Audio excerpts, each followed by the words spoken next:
Quem tá na correria pela periferia no interior da Bahia, me diga qual é de mesma, qual é de mesma. E quem faz sua parte pela arte em prol da comunidade é quem sabe qual é de mesma, qual é de mesma. Quem luta pela cultura, que conhece a sagrada labuta e é sobre essas lutas, qual é de mesma, qual é de mesma. Quem corre pelos pobres, a causa é justa, o gesto é nobre e é sobre esses corre, qual é de mesma, qual é de mesma. É música, cinema, teatro, literatura e a nossa loucura ainda é a mesma. Qual é de mesma, qual é de mesma. Boa noite, meu povo do Território 18. Vocês não sabem qual é o prazer que eu tenho toda terça-noite, tá abusando vocês. E aí eu tenho que agradecer também a audiência, a gente tá super bombado. Nós já temos 2 vídeos, 3 vídeos, a gente tá indo para... Hoje é o 4º vídeo, e assim, todos os vídeos super bombados, a gente tá recebendo muitas mensagens, então muito obrigado para vocês que estão com a gente. Boa noite de novo para quem acabou, né, de chegar aqui no nosso canal do YouTube. Hoje nós estamos, 4º episódio do Colé de Mesma, hoje com a vereadora de Alagoinhas, Jussi Cardoso. Jussi está aqui com a gente, hoje vai falar sobre o mandato dela, mas também toda a história política dela. Então seja bem-vinda, Jussi, boa noite, tudo bem? Boa noite, Wagner, boa noite a todos que nos acompanham. É um prazer e uma honra bater esse papo aqui com vocês. Que bom, que bom. Jussi é historiadora, né, Jussi? Também. 2 historiadores aqui, por coincidência. Jussi, nós temos uma brincadeira aqui que é o seguinte, a gente pede para que o público adivinhe o que é que a gente toma enquanto a gente conversa. Então eu vou te dar aqui o nosso serviço de mesa, você vai escolher pelo número, tá? Só não tem índio cozido com banana, porque a gente não é muito do nosso feitio, mas você pode escolher pelo número. Certo? Gente, ó, enquanto a Jussi está escolhendo, quero dizer para vocês ouvir um trechinho só dessa música para a gente começar aqui o nosso programa. Ouçam bem essa música aí, ó, um rockzinho aqui de Alagoinhas, ó. Ó o meu diretor focando no som. Curtiram? Mais um pouquinho. Gostaram? Essa música é Super Mulher, música da banda Universo Variante aqui de Alagoinhas. Quiserem ouvir mais do Universo Variante, dá uma olhada na internet. Essa daqui tá no YouTube, procura lá o Universo Variante que vocês vão encontrar Super Mulher e várias outras músicas da banda, tá bom? Abraço aí para o pessoal da Universo Variante. E então, Jussi? Número 7. Número 7, alô, minha produção. Eu vou acompanhar a Jussi. Tá os 2 de número 7. Então, daqui a pouco a mão da nossa produção, tá, vai entrar aqui. Quando o pessoal chegar, Jussi, eu também tenho uma indicação de literatura, espero que você goste. Tá tudo combinando hoje, tá? A música, o livro que eu vou indicar, a sua presença. Ô, Jussi, você é de Alagoinhas? Sou sim, sou de Alagoinhas, do Jardim Petrolar. Nascida e criada em Alagoinhas. Nascida e criada. Certo. Por que você... É lógico que eu sei por quê, mas eu vou te perguntar aqui que eu quero que você responda. Você faz uma questão, assim, de se apresentar como Jussi de Cecília. Para marcar a presença do matriarcado em minha vida. Né? Porque eu sou de uma família de mãe solo. Mãe solo, na verdade, é uma forma romantizada de dizer do abandono paterno, né? Das suas responsabilidades. E minha mãe, ela tem um papel fundamental para que eu hoje possa ser quem sou. Ela renunciou muita coisa. Na verdade, renunciou ela mesma para que eu e meus irmãos pudessem sobreviver à fome, principalmente, mas também a questão educacional, porque minha mãe ela é analfabeta ainda, Wagner, infelizmente, que é uma das coisas que eu percebo que mais machuca ela, sabe? Porque ela tem o sonho, ela queria escrever o nome dela e ela acabou até aprendendo um certo momento da vida dela e depois, agora até por conta da doença, ela acabou esquecendo como se escreve o nome dela. Então, por isso que eu faço questão de dizer, sou Jussi de Cecília, porque sem ela e sem a luta que essa mulher teve e tem, na verdade, jamais eu chegaria aqui a esse lugar, a esse espaço, para estar dialogando com vocês, falando com vocês, ou no parlamento, como estou hoje. Dona Cecília tem quantos filhos, Jussi? São 6. 6. E de mulheres são quantas mulheres? Nós éramos 4, né? A minha irmã mais nova, infelizmente... Ai, que é algo difícil de falar até hoje. A minha irmã mais nova faleceu na eleição Né? Na semana da eleição, a minha irmã mais nova faleceu. Que pena. Ô, Jussi, Dona Cecília, então, foi mãe solo, ela cuidou, então, de todos sozinha? Todos sozinha. Desde sempre, não? Desde sempre. Desde então, sempre. manhã criou a gente literalmente só. Então, manhã era lavadeira e também trabalhava de empregada doméstica, capinava quintais. Manhã fazia de tudo, na verdade, para sobreviver e garantir a sobrevivência dos filhos. E aí, desde cedo também, nós começamos também a auxiliar nessas atividades, nas tarefas, a trabalhar também nas casas de família.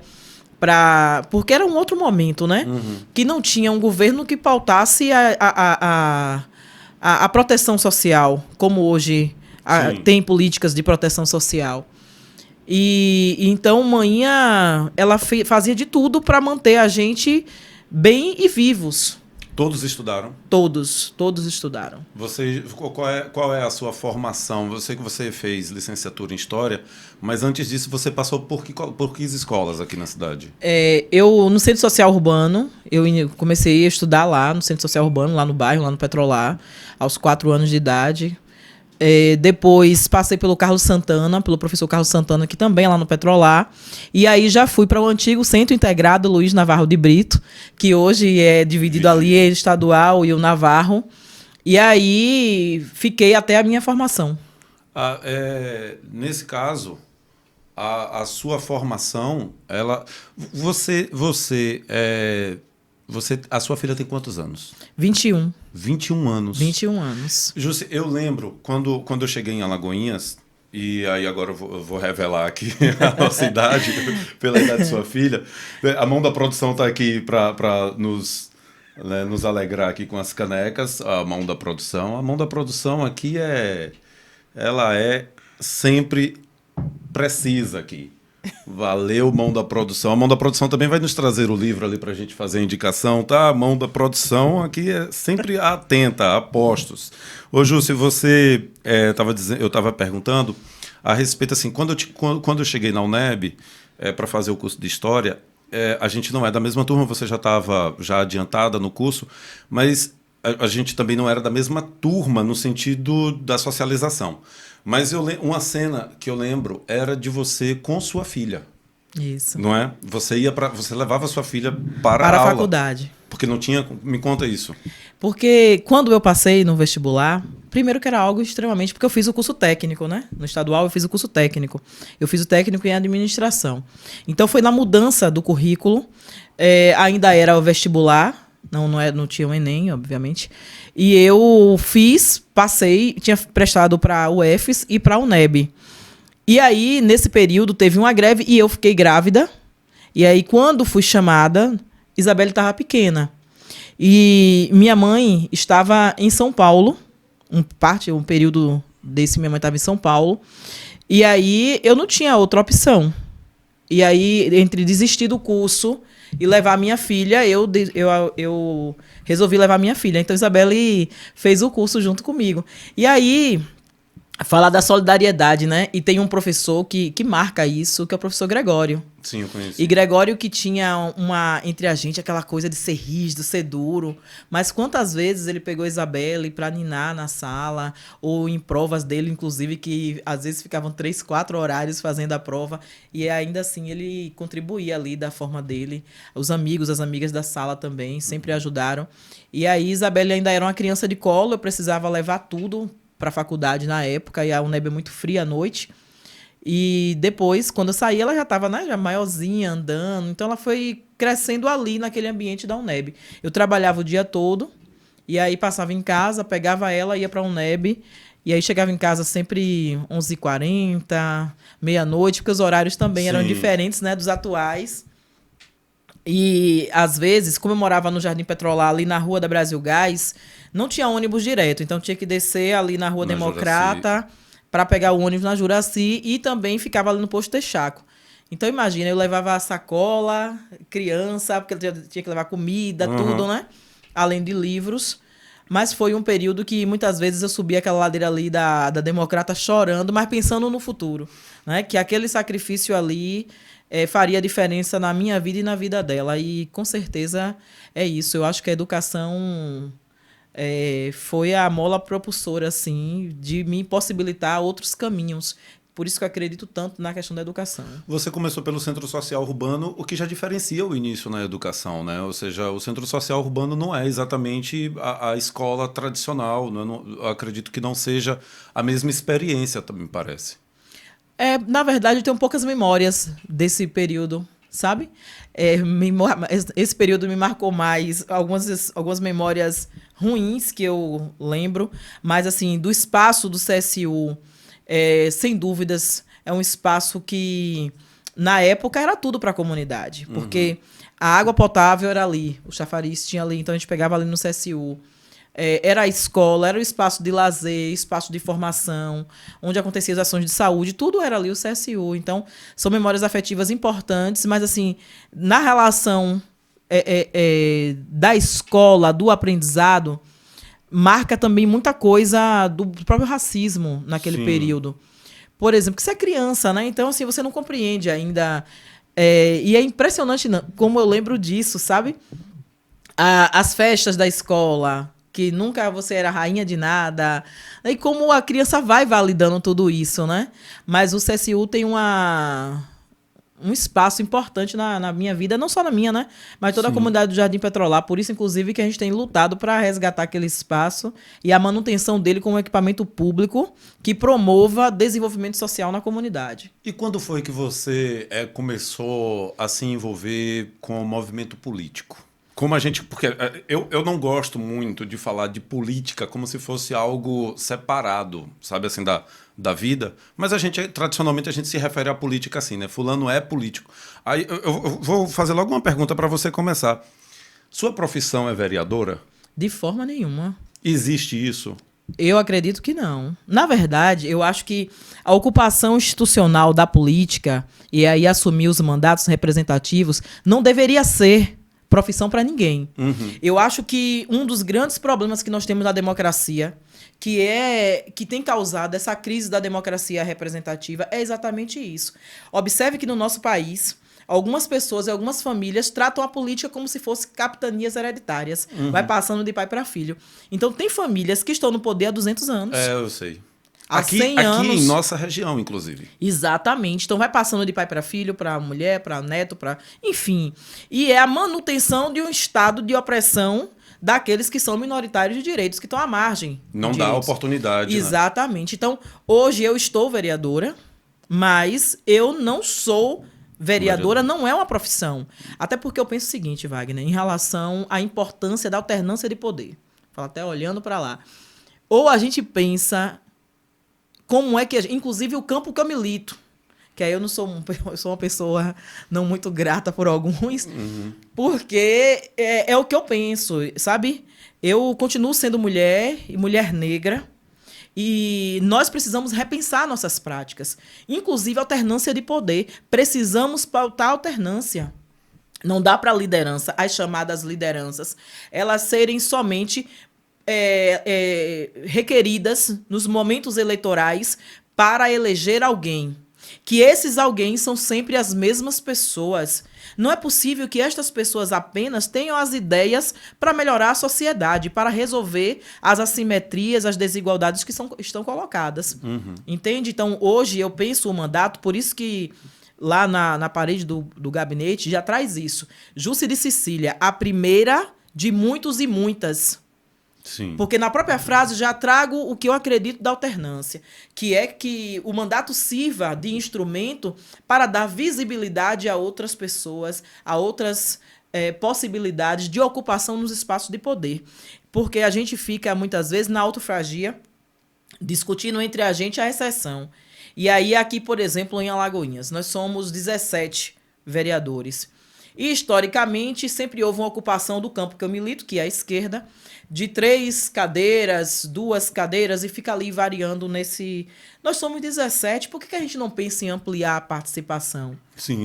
E não para manter, como eu posso dizer, se apropriar do poder pelo poder, mas para poder pensar e pautar a política e o direito da coletividade no centro da política pública, como a gente tanto discute.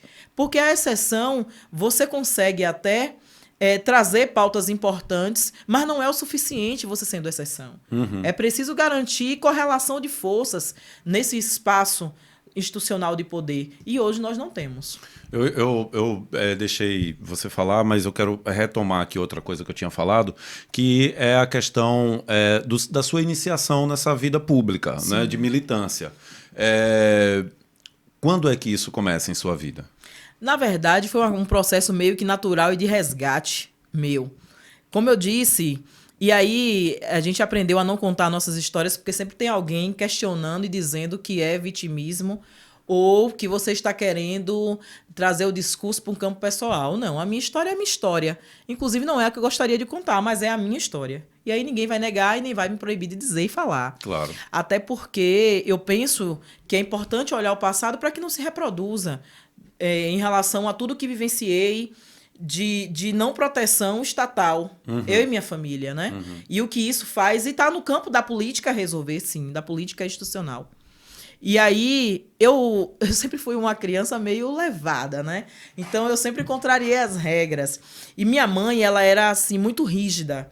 Como ela criou a gente sozinha, como eu disse a você. E ela trabalhava muito, ela só chegava em casa à noite. Então, tinha proibições claras. Por exemplo, não pode ir pra rua, não pode brincar na rua. Então, tinha uma cerca, ela amarrava lá, né, de um cordão. E eu era a que sempre saía, né? A que sempre fazia. E tomava uma surra todo dia. Mas, agradeço a ela, viu? Porque senão... Só que também, eu comecei a crescer sentindo muita raiva, Wagner. Nossa, eu era meio que problema, sabe? Sentia muita raiva, sentia a raiva das ausências, sentia a raiva... desse processo da fome mesmo, porque a nossa família passou, de fato, muita fome, como tantas outras famílias nesse período. E eu tinha essa relação de mágoa com meu pai, não conhecia ele, inclusive, nesse período aí da minha adolescência, no início da adolescência. E aí, quando eu estava naquele momento ali de me perder, aí eu encontrei o movimento social, encontrei o projeto social, encontrei a capoeira. Então, o mestre Brito, inclusive, ele é a minha referência paterna, porque o mestre veio e me puxou para me dar controle. Mas para fazer uma coisa bem interessante, que hoje, às vezes, eu vejo as pessoas, né, valorizando... E é importante valorizar a academia, tá? Antes que alguém... Que um dia desse, um companheiro quase me embate em uma mesa, porque eu disse isso, que a academia ela é importante, mas não é somente isso. O saber, o meu primeiro conhecimento ou contato com o feminismo foi justamente com a minha mãe. Ainda que não tenha um cunho acadêmico da definição, mas é o que ela praticava e praticou a vida toda, ao fazer o que fez comigo e com minhas irmãs. Bem, voltando para essa questão do mestre Brito, e aí ele começou a trazer essas noções de raça, principalmente, de classe, porque ele obrigava a estudar. Então, aí eu fui ter contato com outras literaturas. A academia trazia um busto imenso pintado de carvão na época de Zumbi. Então, quem era Zumbi, quem era Dandara, e esse processo da luta do povo negro. E aí eu fui entendendo e transformando aquele ódio todo em luta. E aí comecei nas aulas com ele. E daí nunca mais parei. Então, eu me envolvi no movimento de associação. Quando eu passei na UNEB, montamos um pré-vestibular gratuito lá no bairro, justamente na associação. O nome do pré-vestibular era La Resgate. Porque a ideia era exatamente essa, de resgatar possibilidades para a juventude do bairro. E aí, depois o sindicato... E nunca mais parei, né? Por entender que é na coletividade que você movimenta você começa a sociedade. A partir de um trabalho comunitário, Exatamente. Aí você vai para um sindicato que aí já é uma instituição. Sim. E aí você já entra na política institucional. Porque, na verdade, quando fui para o sindicato, eu passei na seleção pública para agente de endemias. Hoje, agente de endemias, na época era vigilante local de saúde. E aí comecei a organizar os trabalhadores, porque tinha uma série de pautas, e aí participei da luta pela regulamentação, da profissão de agente de saúde nacional. Eu comecei para vários movimentos, tanto no estado como em Brasília também. E aí sempre estive, então, ali nos bastidores, digamos assim, da política. Então, ajudando a eleger pessoas ou contribuindo nos mandatos de outras pessoas, compreendendo a importância da política como instrumento de transformação, isso da política institucional. E aí, quando a política vem institucionalmente na minha vida, nesse último processo, um grupo de amigos reuniu e disse, olha, nós achamos que você deve ser candidato. Volta e meia, sempre alguém dizia alguma coisa, mas eu sempre tive muita resistência. Eu chegava a brigar com as pessoas quando insinuavam que eu poderia ser candidata. Seu vínculo institucional sempre foi com o PT ou você teve contato com outros partidos? Na verdade, tive, né? Hoje, por exemplo, estou filiado ao PCdoB. Né? Então, lá atrás eu me filiei ao Partido dos Trabalhadores, como eu disse, mas muito por conta de grupo, né? De estar ali contribuindo enquanto grupo. E aí, em 2016, quando o grupo que eu fazia parte, que é o grupo de Radiovaldo, sai do PT e vai para a rede, a gente sai em bloco e vai para a rede naquele momento ali. E depois eu estava decidida a não me filiar mais a partido algum. E aí, quando vem o processo, o último processo eleitoral de 2020, e aí, com muita resistência, eu acabei aceitando ser candidata. As condições totalmente adversas em todos os aspectos, além da pandemia, as dificuldades financeiras, porque assim, eu sou uma microempresária, então, naquele momento a empresa tinha deixado de faturar, estava com muitas dificuldades. E aí aconteceu, aí fui candidata, e muita gente bacana, homens e mulheres, se uniram mesmo assim, num processo voluntário de construir coletivamente a candidatura. E aí houve o convite, né, na época de Pedro Marcelino, que era o presidente do PCdoB, de me filiar ao partido, e acabei me filiando. E aí tô aqui, no mandato. Que ótimo. Então, produzindo luta, definitivamente, você já disse aqui, por elencar os partidos também, você é de esquerda. Sim. De esquerda. Jussi, você é comunista? Nando. É uma pergunta que eu tenho que fazer, porque hoje nós temos uma série de noções que não saíram de dentro de militantes ou de defensores do comunismo. Hoje tem uma série de noções que vieram, na verdade, de oposição ao comunismo, ou a quem defende o comunismo. Então, muita gente hoje fala sobre comunismo, mas com ideias que eu nunca vi. Por exemplo, eu que fiz história, no mesmo curso que você fez, então lá dentro eu aprendi sobre movimentos, sobre passado, e o que me chega, eu desconheço, cara, tem alguma coisa de estranho nessas definições. Então, por isso que eu tô sendo direto agora com você. Você se define como socialista ou comunista? E é importante você provocar mesmo, Wagner, porque me dá a oportunidade de falar um pouco também sobre o que eu penso sobre isso. Primeiro que... como eu disse, meu campo é a esquerda, mas assim, eu tenho uma posição crítica dentro do campo que eu milito. Uhum. Eu não abro mão disso. Eu não abro mão de poder ser quem eu sou. E ser quem porque o racismo ele é estrutural, assim como o machismo. E a gente não pode achar que a nossa esquerda e os homens em especial que estão na esquerda, eles são blindados dessa construção que é cultural. Uhum. Todos nós, as mulheres também, nós reproduzimos isso. E aí, uma das coisas que nós tivemos já outros mandatos de homens da esquerda, dessa chamada esquerda, né, aqui na cidade, e nunca vi tanta crítica como eu vejo de algumas figuras da esquerda a mim. E vem cobrando, inclusive, conhecimento acadêmico, formação acadêmica, sobre questões, sobre grandes pensadores da esquerda, ou exigindo esta ou aquela posição de mim. Eu lembro que recente não, eu acho que mais ou menos tem um ano e alguma coisa, que uma dessas pessoas me abordou no rádio fazendo um questionamento totalmente grosseiro e depois disse, que eu sou reativa e não gosto do debate. Não, não é que eu não gosto do debate. Agora, sobre reação, eu aprendi que o silêncio não é um lugar para mim, não é um lugar na luta. E minha voz, de fato, ela precisa ser respeitada. Então, Wagner, eu sou de esquerda, mas hoje eu fico extremamente... Como é que eu posso dizer a você um termo correto? Porque o muro não é um lugar para mim. Sim. Mas, assim, confusa de que conceito é que eu preciso atender para me definir como tal ou tal, baseado no que estas pessoas esperam e acham da gente. Entendi. Você compreende? Entendi. Então, assim, eu percebo críticas, por exemplo, porque se relaciona com pessoas de direita. Porque eu falo com fulano que é de direita. Ou seja, é uma seita, então... Exato. Uma Então, seita. assim, são comentários neste nível que eu recebo de críticas. E outra coisa também, eu não tô e não vou desconsiderar nunca a luta de classe, não é isso que estou fazendo. Mas, assim, eu tenho 42 anos de idade.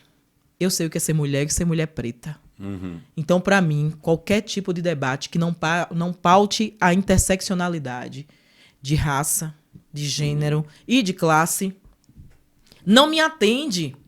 Não me atende. E nós precisamos discutir isso no nosso campo, porque algumas pessoas, uma dessas pessoas também, que são um desses teóricos que se coloca dessa forma na cidade, disse que pessoas medíocres como eu tinham direito a 30 minutos para usar o microfone, enquanto ele, que era o grande intelectual, tinha que usar a tribuna popular, que no máximo 5, 10 minutos. Onde é que essa arrogância está diferente daquilo que a gente tem pregado e tem defendido e tem combatido do bolsonarismo, por exemplo? Ou seja, no nosso campo, agora vou colocar aqui no nosso campo, porque eu também me coloco nesse campo, no nosso campo nós enfrentamos coisas de que só deveríamos estar enfrentando vindo do campo do adversário. Não é? Exata. Ou seja, dentro do nosso campo há reproduções de opressões que são do outro lado. Exatamente. E aí, estas mesmas pessoas que só têm críticas, porque quando eu consumo um produto, eu posso fazer crítica com pertinência, porque eu consumo, eu conheço o produto. A mesma coisa é a atuação. Você é professor, se eu não assisto sua aula, eu não posso avaliar a sua aula. Sim. Eu hoje estou na política institucional. Tenho uma atuação parlamentar, modéstia à parte, muito intensa. Você pode até discordar e tem direito de tudo que eu faço, mas não tem direito de me atacar ou fazer qualquer tipo de avaliação e ainda dizer, não acompanho porque não merece nem acompanhamento. E aí, ironicamente, essas pessoas são homens. E aí você vai dizer que não há o machismo aí? Como não? E aí você... E o silêncio entre os nossos é algo também que é problema. Porque eu lembro que um desses debates se deu em um grupo de WhatsApp com 200 pessoas. E poucas pessoas se manifestaram. Uhum. Porque quando você se silencia, você valida. E aí você vê uma pessoa atacando gratuitamente, um homem atacando gratuitamente, porque ele entende que tem o direito de dizer com quem eu falo, com quem eu ando, porque isso vai validar ou invalidar a minha luta, meu compromisso com o campo que eu milito. Não é. Ou seja, mais união, né? Mais união entre nós, né? Exato. Eu acho que é um dos grandes problemas nossos, Wagner, porque a gente acaba... Isso não é todo mundo, obviamente, mas, assim, são vozes que ainda acabam sendo validadas e que prevalecem. Sim. E a gente fica nessa autofagia, nos dividindo, nos diminuindo cada vez mais. Porque eu não estou dizendo que sou a dona da verdade, não sou e nem quero ser e nem serei nunca. E como eu sempre faço, a provocação da participação.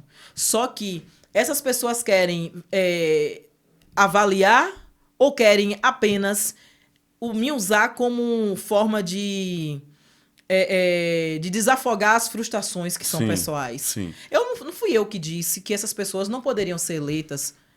Esse processo precisa ser construído. Eu me elegi em 2020.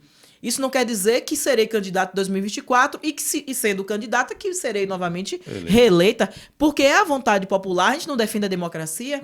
Então são coisas que no último período aí dos 2 anos... Tem muita treta, bicho, pra te contar, viu? Muita coisa. Ô, Jussi, assim. Pra gente encerrar esse primeiro bloco, eu quero agora fazer... Vamos agora assim, ser bem certeiros. Existe alguma ameaça atual do Brasil se tornar socialista, ou seja, de repente o Estado ser dono de todas as empresas, ou de nos tornarmos comunistas, dos trabalhadores ser proprietários de todas as empresas? Existe essa ameaça para o Brasil? Eu acredito que não, querido. É só avaliar aí o cenário nacional. A gente vai para um rápido intervalo, gente. A gente vai agora conhecer os nossos anunciantes e daqui a pouco a gente volta. É rapidinho, tá? Não saiam daí. Até já.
De volta, meu povo, Território 18, Colé de Merma aqui para o nosso segundo bloco com Jussi Cardoso, vereadora de Alagoinhas. Agora eu vou aproveitar para fazer a minha indicação de literatura para vocês.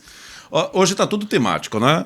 A música foi Supermulher, da Universo Variante, agora eu estou aqui com Cora Pela Couro. Cora Pela Couro. Foi lançamento ano passado pela Quarteto Editora. A Quarteto tem lançado alguns escritores aqui da região. Então, Cora Pela Couro é uma saga de uma mulher. Aqui eu não vou dar muita explicação, né, gente? Por favor, visitem lá quartetoeditora.com.br e conheçam o livro de Rubem Ivo. É fantástico, tá? Aqui falando sobre o nosso sertão, sobre a sobrevivência de Cora em nosso sertão. Também ler os comentários aqui que nos enviaram. Vão mandando foto no nosso WhatsApp. Podem mandar vídeo selfie, como vocês quiserem. Reclame da gestão do município de vocês. Mandar aqui, Vanessa de Salvador, diz que é de Alagoinhas, mas que mora atualmente em Salvador. Ela mandou uma foto aqui pra gente, né? Vocês vão ver a foto aí na tela. E ela está aqui dizendo que o programa está perfeito, super profissional, o estúdio é lindo, parabéns à equipe. Obrigado, Vanessa. E mandar aqui os abraços para Roberto Bonfim, de Iambupe, Fábio Clavô, de Oriçangas. Todo mundo assistindo a gente, mandando aqui, né, as interações.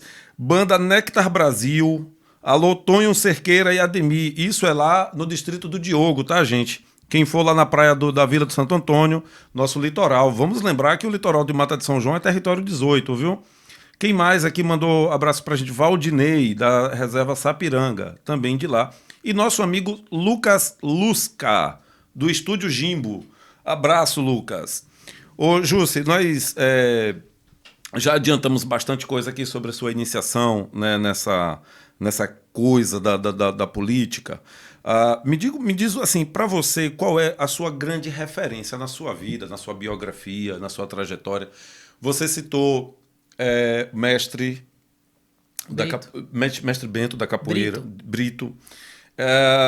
Nosso professor Jerônimo, Jerônimo não, Gregório, abraço Gregório, figuraça. Então, você falou de pessoas que foram bastante importantes, né? Pedro Marcelino também, na questão da sua relação no espaço público, né? Da política. Mas, assim, de passagens na sua vida, o que é que você traz, assim, de grandes referências para a sua formação, tanto como cidadã, mas também como mulher? Se você quiser homenagear alguém que tenha sido importante para você, como é que você pensa as suas grandes referências? Olha, eu sou uma pessoa que gosto muito de validar os outros, então tenho várias referências, mas quero destacar, além de manhã, obviamente, que manhã é... Nossa, manhã é... Manhã, né? Mas eu quero falar da minha filha. A minha filha, Wagner, é uma mulher muito melhorada em relação a mim. É uma versão muito melhor. E ela vem... fruto desse matriarcado, né? Pegando tudo de manhinha, meu, e ela é uma versão muito melhor. Isabelle, sem dúvidas, é uma referência. Mas quero trazer uma professora chamada Kátia Marli. Não tenho mais contato com ela, mas foi a pessoa que, no ensino médio, disse que eu podia, né? Então, no ensino médio, eu ia para a escola de roupa dos outros, aquela calça pesqueira, ou a roupa que antigamente tinha aquelas fardas do estadual, que tinha um bolso, costurava, tirava de um, costurava de outro. E sofria muito isso, né? A questão também das casas que trabalhava, as discriminações que passava. E eu era muito desesperançosa. E Kátia Marli veio para fazer isso, para dizer, não, você pode. Você vai fazer vestibular. E ela ficou, inclusive, me doou livro na época. Eu fiquei mais um ano no estadual, mais 6 meses, na verdade, para poder fazer o vestibular. A partir do incentivo dela, né? Participar de concurso de redação, essa questão da leitura. Então, Kátia Marli, sem dúvidas, que é uma professora de história, sempre cito ela porque, de fato, foi um divisor de águas dessa questão da educação na minha vida. Então, ela colocava isso, que eu precisava ler para escrever melhor. E eu sempre fui apaixonada por leituras, né? Eu lia tudo, lia tudo. Eu era viciada nessa época em Agatha Christie. Então, eu achava muito livros no final de ano ali. Eu trabalhei muito tempo em casas de família ali na Urbis. E as pessoas ali tinham uma cultura antigamente, no final de ano, colocar o que não servia mais. Então, desde revista em quadrinho até coleção inteira de José de Alencar e tantas outras pessoas, livros de Paulo Coelho, inclusive, que eu tive contato nessa época, que nem conseguia, na verdade, né, compreender a dimensão da escrita, da narrativa de Paulo, mas que já tinha aí, e Kátia Marli foi um divisor de águas para mim. E Lélia, apesar de ser uma referência distante do ponto de vista, né, territorial, mas Lélia é hoje ainda a minha maior referência, assim. Eu acho que o pensamento de Lélia reproduz muito o que eu penso também de ser mulher e ser mulher nesse espaço institucional da política. Ela já dizia isso. Ela trazia já esse conceito, essa questão da interseccionalidade já nas pesquisas dela. Então, Lélia, sem dúvida, é uma das maiores referências minha. Você falou de algumas atividades que Lélia Gonzalez. Você falou de algumas atividades, né, suas, atividades comunitárias, antes mesmo de você ser um nome cogitado para, né, ou seja, desde a sua juventude que você, né, tem essas atividades, né? Você falou do cursinho, por exemplo, né? A questão... Então, eu queria perguntar para você, José, a respeito dessas atividades que você fez, né, ao longo da sua vida, antes de você ser vereadora. Como é que você olha hoje essas atividades, né? Qual é a importância dessas atividades? Quais os impactos que essas atividades, né, tiveram nas comunidades? Quero que você fale um pouco dessas atividades, né, que lhe formaram enquanto um agente político. Wagner, esse aquilombamento que a gente fala tanto hoje, eu acho que era e é isso. Porque hoje, mesmo estando no mandato, tem uma série de ações que nós fazemos e continuo fazendo, independente do mandato, ainda pensando em contribuir para melhorar a vida das pessoas. Porque eu ocupo hoje a política institucional, mas no parlamento. E o parlamento, por força constitucional, existe uma limitação do fazer e do agir, já que cabe ao executivo a execução do orçamento. Então, você fica muito limitado em legislar, em fiscalizar. E essa sua fiscalização depende também da atuação de outros órgãos de controle externos, a exemplo do Tribunal de Cortes e também do próprio Ministério Público, que muitas vezes não funciona na celeridade que é necessário para garantir a destinação adequada dos recursos públicos. Então, essas ações elas são necessárias. Então, nós fizemos diversas ações. Agora, ainda com mandato. Nós temos um projeto, por exemplo, chamado Sou Maria, Tô com as Outras. Amanhã vai acontecer mais uma edição, por exemplo, desse projeto lá com Mulheres do Vale. Então, lá não é Jusce vereadora, é Jusce desse projeto que já acontece. Nós já estamos com esse projeto há quase 6 anos, 7 anos, na verdade, e a gente atua nas comunidades da cidade fazendo aquilo que é possível. E não com assistencialismo, mas também buscando, a partir de diagnóstico de grupo de voluntário, promover diferença naquele espaço. De que forma? Estimulando a elevação serial, por exemplo, das mulheres, como acessar direitos, como garantir cidadania a partir desse acesso ao conhecimento. Obviamente que nesse período da pandemia a gente acabou também voltando a atuação para algumas ações de assistencialismo, pela necessidade pelo aumento, na verdade, das desigualdades e da vulnerabilidade alimentar, principalmente. mas que não é o foco do projeto, mas também a gente acaba fazendo algumas ações nesse sentido. Então, lá atrás, eu, quando fazia essas ações, mesmo com as dificuldades que eu também tinha, mas por entender que essa saída lá é coletiva. Então, quando a gente divide, quando a gente junta, a gente se fortalece. Tanto para cobrar de quem deve, como também para minimizar os impactos dessa ausência estatal nas comunidades ou nas famílias. As mulheres negras, Jussis, formam 28% da população brasileira. É o maior grupo da população brasileira. São as mulheres negras. E muitas delas com experiência, né? Que, como você disse, é um eufemismo, né? Ou seja, a gente amacia quando fala que é mãe solo, né? A gente amacia, né? Você teve experiência, assim, de ser mãe solteira, de cuidar sozinha da sua filha? Sim. Passou por isso? Apesar da minha filha ter uma relação com o pai, mas assim, a criação de Isabelle, ela se deu exclusivamente por mim e por minha mãe, né? Então, o pai dela mora em outra cidade, e aí é muito comum da maioria dos homens, né, achar que é pai quando dá, e eu sempre digo isso, né, e às vezes... e mãe não escolhe isso. Mãe é mãe 100%, é mãe quando dá e quando não dá também é mãe. Então, apesar da relação da minha filha com o pai ser mantida, mas assim, a criação dela, ela se deu mesmo a partir de mim e da minha mãe, que auxiliou muito. Minha filha é a primeira neta dela, então elas são muito próximas, muito ligadas, sabe assim. Minha mãe hoje está com um princípio de Alzheimer, ela esquece já algumas coisas, e é impressionante que ela não esquece nunca exatamente Isabelle, né? Então ela sempre está ali o tempo todo perguntando sobre Isabelle. Ô Jussi, você falou que o Estado hoje acaba protegendo um pouquinho mais, né, esse grupo. Você quer falar alguns marcos, assim, marcos, talvez, não sei, legais, por exemplo, leis, ou, enfim, como é que o Estado tem tentado proteger a questão das mulheres? Na verdade, o Estado protege a partir do pleito nosso, da luta das mulheres. Acho que é a primeira coisa que a gente precisa aqui já consignar. Você trouxe um número sobre a nossa participação enquanto mulheres negras na população brasileira. E é importante trazer, além desses números, dizer que nós, mulheres negras, estamos no topo de todas as estatísticas de vulnerabilidade. Da violência doméstica, somos as que mais morrem dentro dos lares.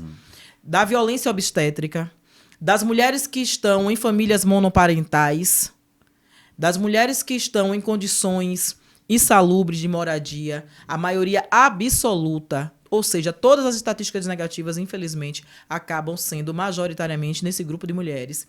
E não apenas porque nós somos o maior grupo da população, mas por conta de como foi formado a própria sociedade brasileira com essa base escravista que a gente sabe. E aí, sobre essa questão dos marcos, Wagner, que é outra pauta e de militância que alguns questionam, inclusive de mim, até como eu disse, do campo que eu milito. E não, sabe, é tão...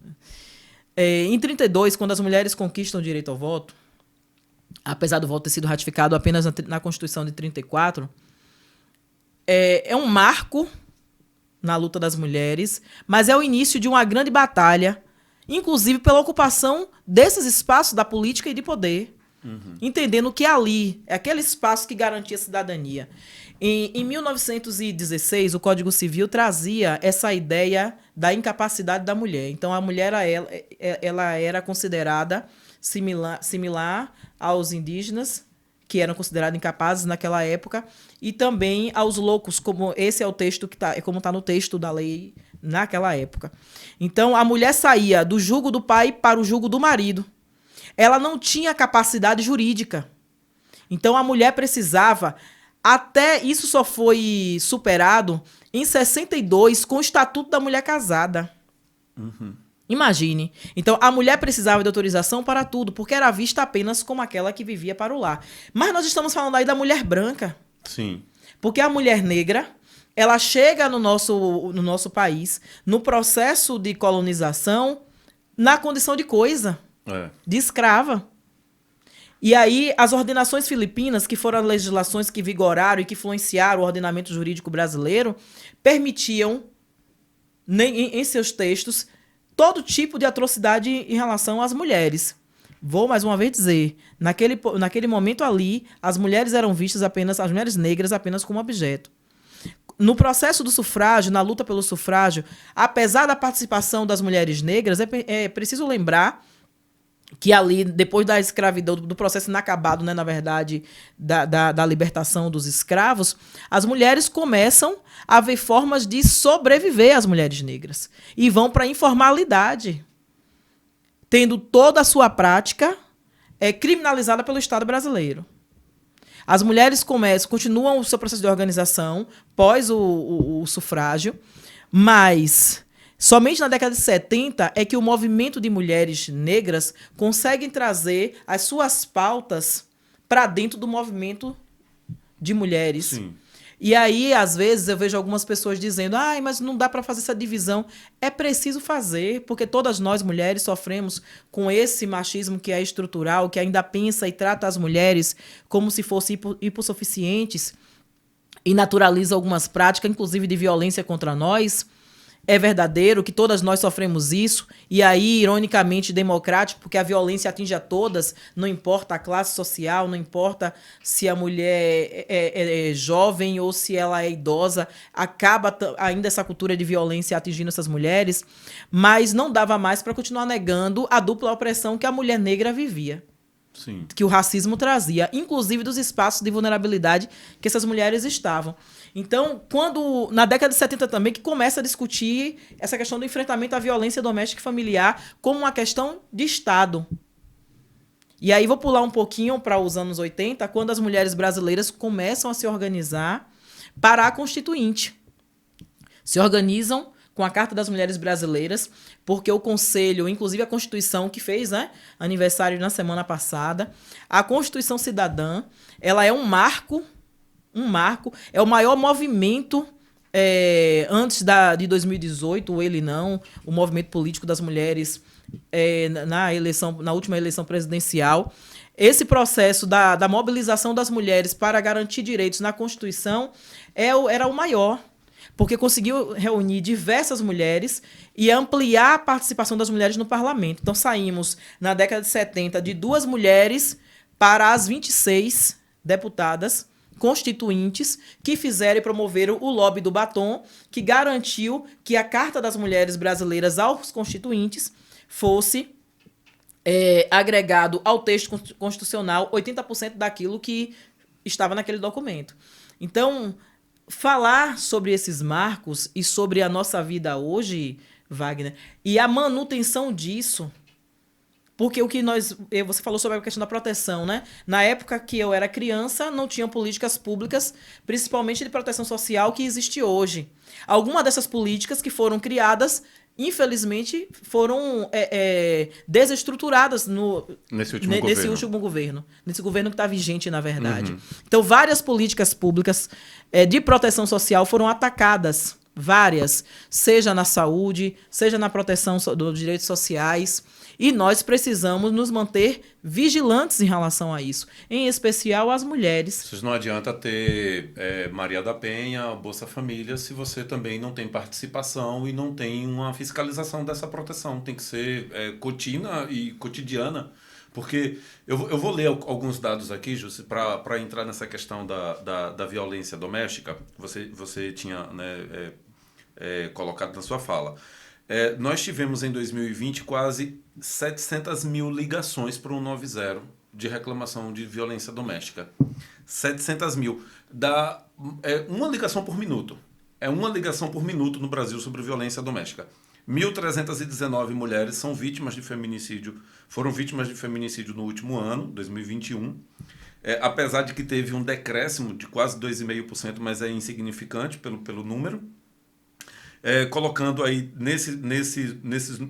fora esses números, a gente ainda tem números de estupros, que vai para 56 mil. Em 2021, uma mulher foi assassinada no Brasil a cada 7 horas por feminicídio. Não por outra coisa, mas simplesmente exatamente pelo fato de ser mulher. 113 na Bahia, e mais de 60% dessas mulheres no Brasil inteiro, vítimas de feminicídio são negras. 63%, né, por cento dos lares que são chefiados por mulheres são de mulheres negras. Só que as mulheres negras, elas são o maior número de pessoas nas universidades. Eu achei isso super interessante, quer dizer, ela se forma, mas ela não consegue a vaga no mercado. Então, assim, se formar dentro desse contexto, pelo que você me falou da sua vida, mulher negra, com filho, fazendo curso superior, e aí já é uma labuta, né, incrível. Aí depois, tem aqui, 27% da população das universidades públicas no Brasil é de mulheres negras.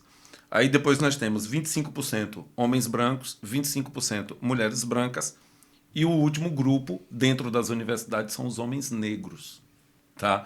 Então as mulheres negras, elas se formam, mas tem ainda uma dificuldade. Aqui na Bahia é preciso dizer que, apesar de que as mulheres negras quase que não acessam a pós-graduação, apenas 2% de quem está na pós-graduação, mestrado e doutorado é de mulher negra, mas a gente tem um dado positivo, que é as federais do Recôncavo Baiano e a Federal da Bahia.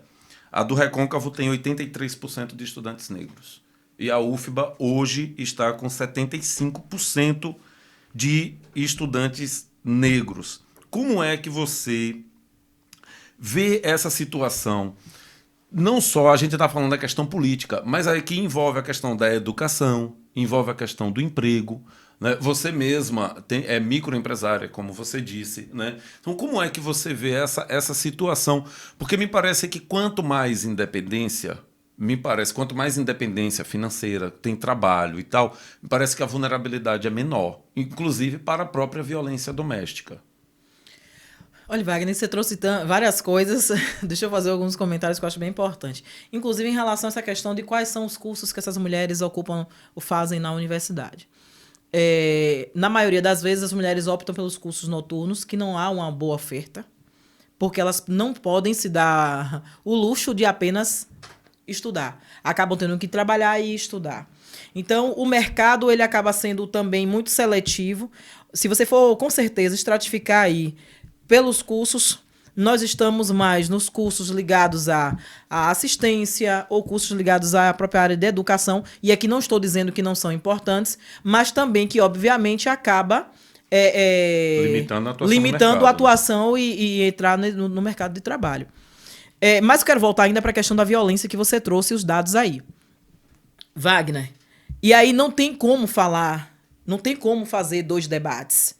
É preciso entender que a questão da proteção dos direitos das mulheres, reconhecidamente como violação dos direitos humanos das mulheres, quando ele acontece dentro dos lares por alguém da sua relação, é obrigação do Estado proteger a mulher. É obrigação do Estado. Como é que o Estado protege? Com política pública. Como eu disse, na década de 70, começamos a inserir, no contexto das lutas das mulheres, a questão do enfrentamento à violência como algo estatal, a partir de um assassinato célebre, de uma pessoa célebre que aconteceu na década de 70, que foi Ângela Diniz. Uhum. Então, quando Ângela Diniz, Dock Street, assassina ela, começa um grande movimento no momento do julgamento de Dock Street. Porque um grupo vai para as ruas dizer: quem ama não mata, já que a defesa dele alegava que ele tinha matado em legítima defesa da honra e matado por amor. Imagine uma tese que sempre foi aceita nos tribunais, mesmo não estando na norma.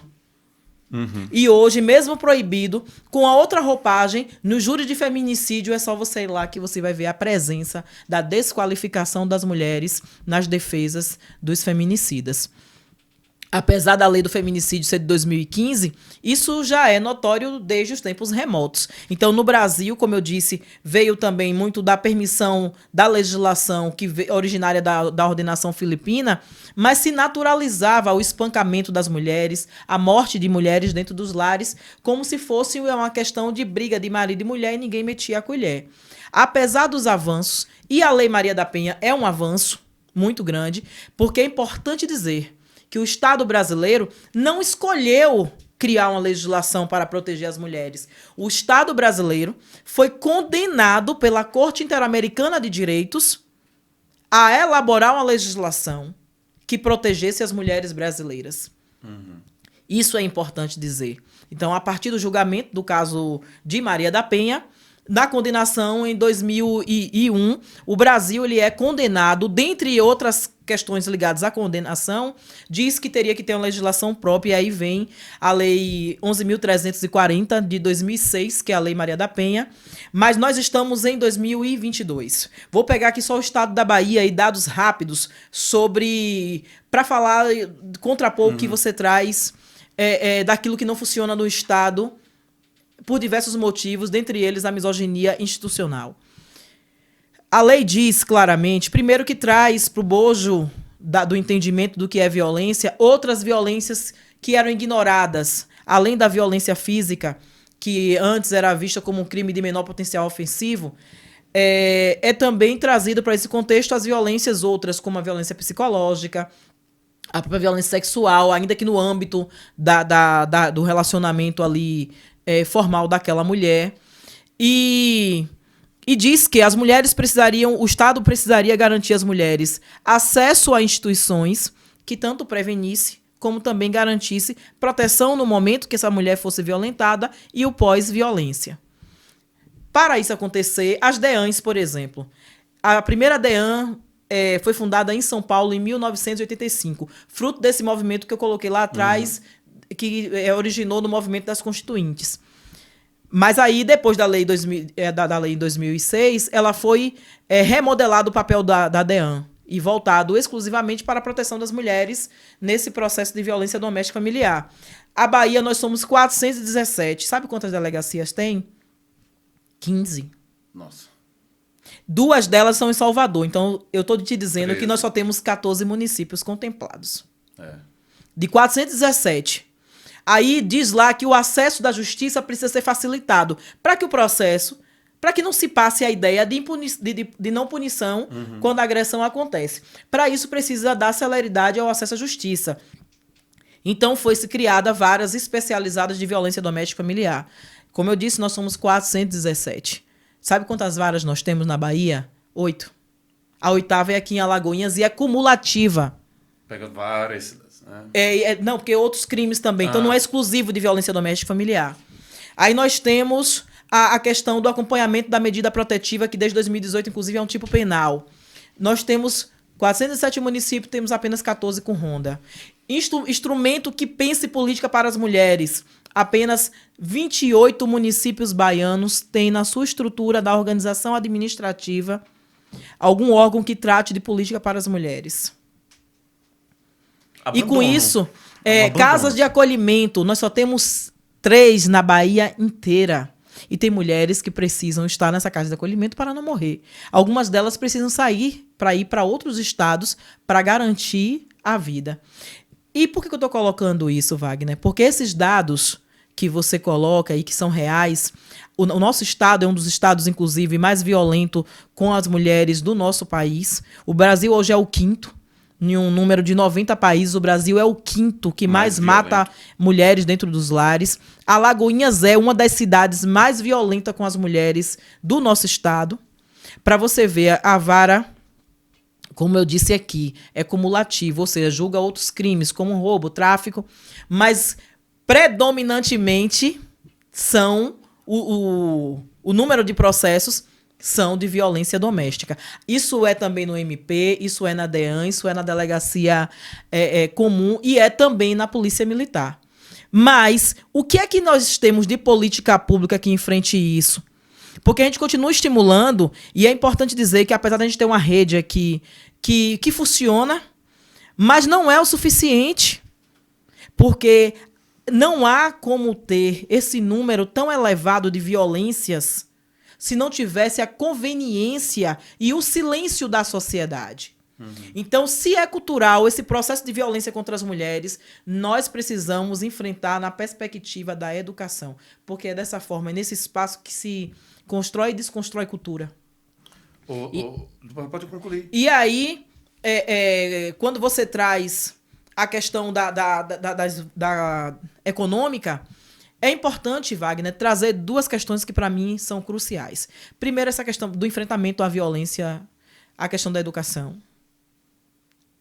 Porque precisamos construir uma nova sociedade. Uma sociedade que não trate, que não naturalize as violências contra as mulheres. A violência sexual, por exemplo. A cultura do estupro. O que é a cultura do estupro? É quando você justifica a violência praticada, seja pela roupa, ou o espaço que a mulher esteja frequentando, ou o horário que ela esteja na rua. Nunca a culpa é da vítima. A culpa é de quem violenta. Mas a sociedade, passado 2 séculos, continua com o mesmo discurso, culpabilizando a vítima. E dizendo muitas vezes a este agressor que ele ainda é um coitado. E perguntando às mulheres o que você fez para apanhar. Então ninguém gosta de apanhar, mas há uma permissão da sociedade para esse tipo de violência, uma naturalização. Então a gente precisa enfrentar com educação, mas também tem uma outra questão, é garantir a autonomia econômica dessas mulheres. E aí tem a ver com a educação, mas tem a ver também com acesso a políticas de emprego e renda. Sabe? Como é que promove? E não estou falando desse tipo de renda que continua deixando as mulheres em um estado totalmente vulnerável, sem proteção previdenciária, sem proteção de direitos, porque a maioria dessas mulheres que fazem bico, literalmente, para sobreviver. E aí pensar em política de primeira infância, como a creche. Porque creche é política educacional também, mas é política emancipatória das mulheres.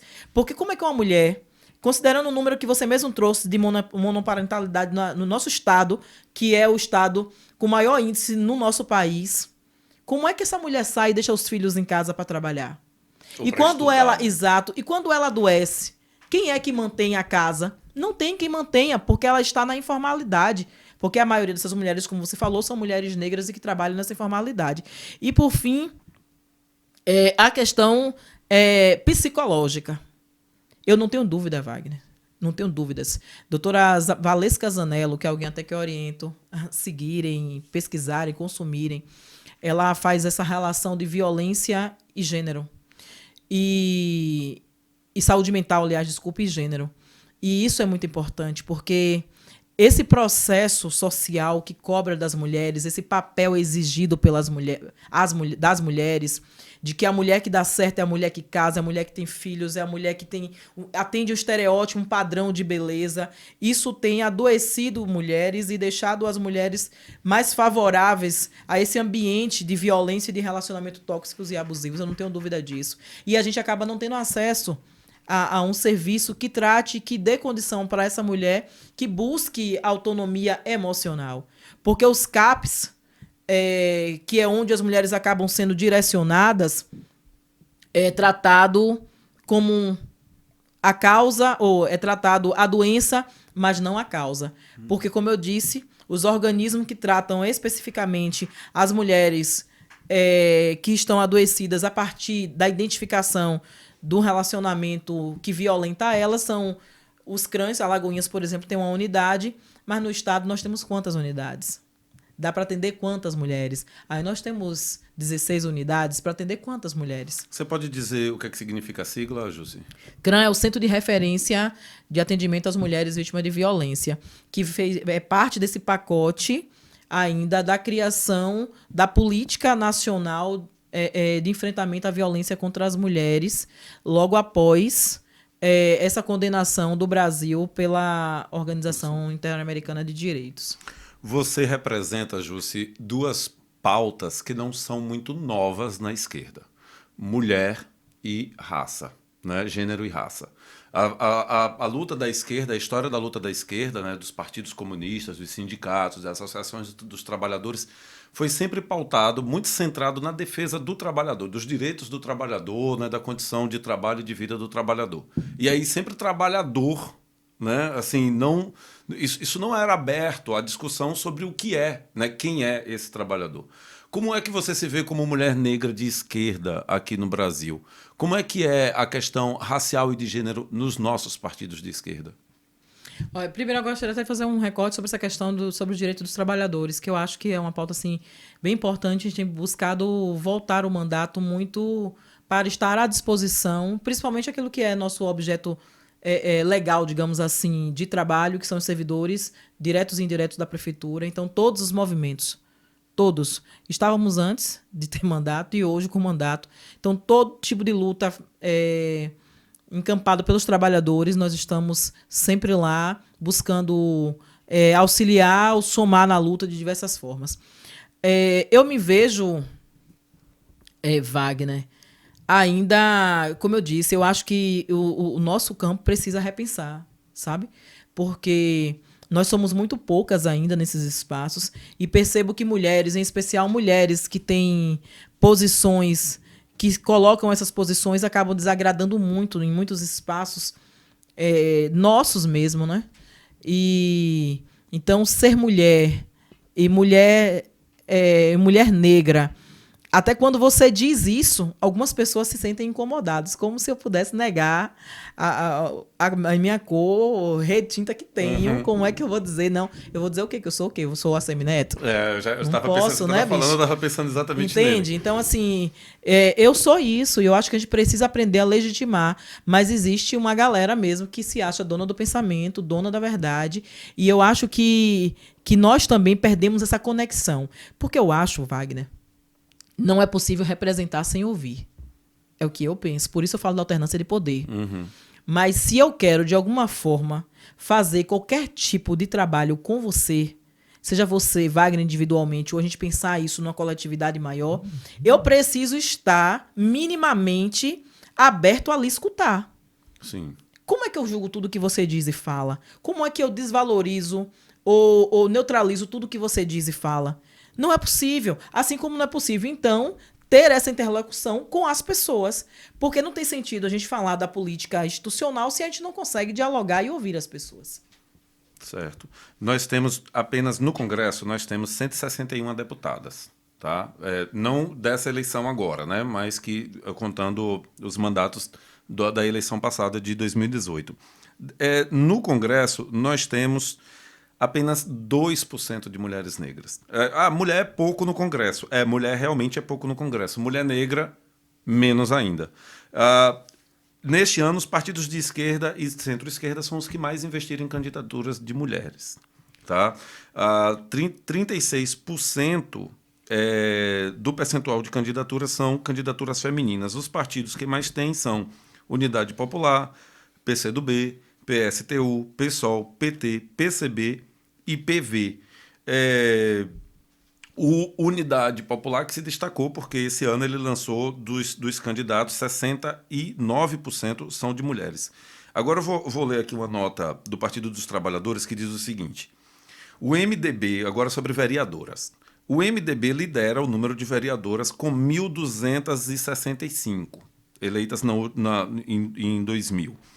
O PT aparece em seguida com 560... Aliás, desculpe, o PT não. Nós temos o PP, 1.020, PSD, 827, PSDB, 710, Democratas, PL e o PT em sétimo lugar, com 561 vereadoras. O Partido dos Trabalhadores, no campo da esquerda, foi o que mais elegeu mulheres, com 561, como eu disse, né, para vereadoras. E aí nós temos o PDT, o PSB, o PDT com 500, PSB 400, PCdoB 120, PSOL 30. Aqui arredondando os números. Como é que está a questão das mulheres na Câmara de Vereadores de Alagoinhas? Você se elegeu em 2000. Quantas mulheres se elegeram? Você falou 17 vereadores? 2020. 2020, nós somos 4 na Câmara. E eu acho importante você perguntar isso, porque acabei de ver uma matéria, inclusive, nos atacando de incoerente, porque nós não apoiamos mulheres nesse último pleito. Porque não basta ser mulher para mim representar. É preciso, e eu que tenho consciência de gênero, é preciso, não é toda mulher que me representa, assim como não é todo negro que me representa. Uhum. É preciso ter compromisso com as pautas que a gente defende de transformar a sociedade. Então, nós somos 4 mulheres, é uma votação, é uma composição histórica. Para você ter ideia, Wagner, somente agora, em 2022, foi feito um banheiro feminino na Câmara de Alagoinhas. Banheiro só esse? Isso. Como assim, gente? E no recesso, é engraçado que no recesso eu falei para o presidente, eu disse, olha, ou você resolve essa questão do banheiro feminino para as vereadoras, ou então vamos ter treta o último semestre todo, né? E ele garantiu que faria. Ou seja, nós temos uma cidade com mais de 100 anos de emancipada, e que nós temos uma Câmara Legislativa e apenas em 2022 faz-se um banheiro pensando nas mulheres. Ou seja, porque esses espaços foram espaços que não foram pensados para a gente. Então, nós somos 4. Antes de nós, Alagoinhas tinha tido 8 vereadoras ao longo da história de Alagoinhas. Então, nós somos 4 agora. Raimunda, que já tem 5 mandatos, 6 mandatos, esqueci agora. Mas 5 mandatos, enfim, né? E tem as vereadoras de mandato, novo mandato, que é Jaldice, Luma e eu. Nós somos mulheres, mas nós somos mulheres diversas. O que a gente defende é a diversidade não pode nos manter dispersa naquilo que é pauta que nos une. Mas nós estamos em campos definidos. Então, não há uma relação ideológica de defender tudo integralmente. Isso é o óbvio. Agora, a gente sobrevive num universo, numa cidade, inclusive, que questiona a atuação dessas mulheres. Tem uma emissora, inclusive, da cidade, que ataca as vereadoras todos os dias. Não tem um dia que esse cidadão, seja no microfone ou na escrita, porque tem um site, ataque a atuação das vereadoras. E aí tem lá uma série de vereadores que nunca vi nem vejo ele cobrando o que esses vereadores fazem, entende? Mas faz isso com as mulheres, como eu disse, vi o texto antes de vir para cá.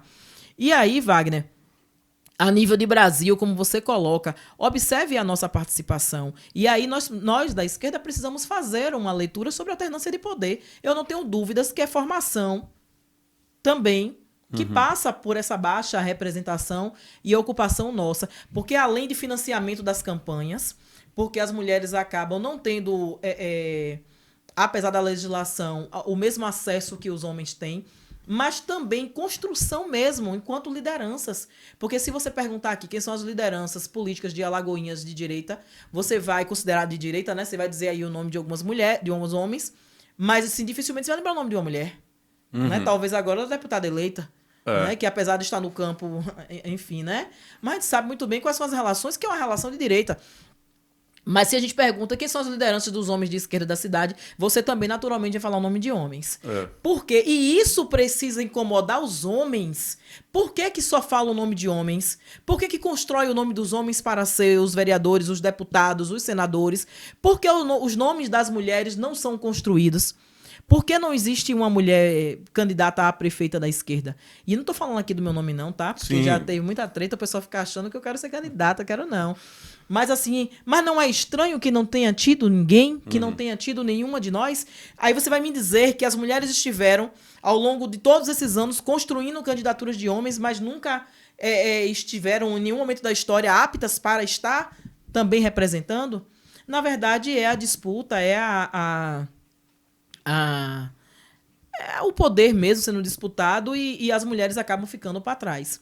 E muito próximo aos grupos ali que são conduzidos por homens, promovendo rivalidade, nós mulheres reproduzindo essa rivalidade e, obviamente, fora desses espaços. E aí tem um dado importante que você trouxe, que estavam conversando essa semana com uma amiga, que é como as mulheres desse espaço, desse campo conservador, têm avançado. É verdade. Porque elas avançam, porque os homens... Quando um partido traz a estratégia de 69% dos quadros que ele colocou lá para disputar o legislativo, não é porque favorece as mulheres.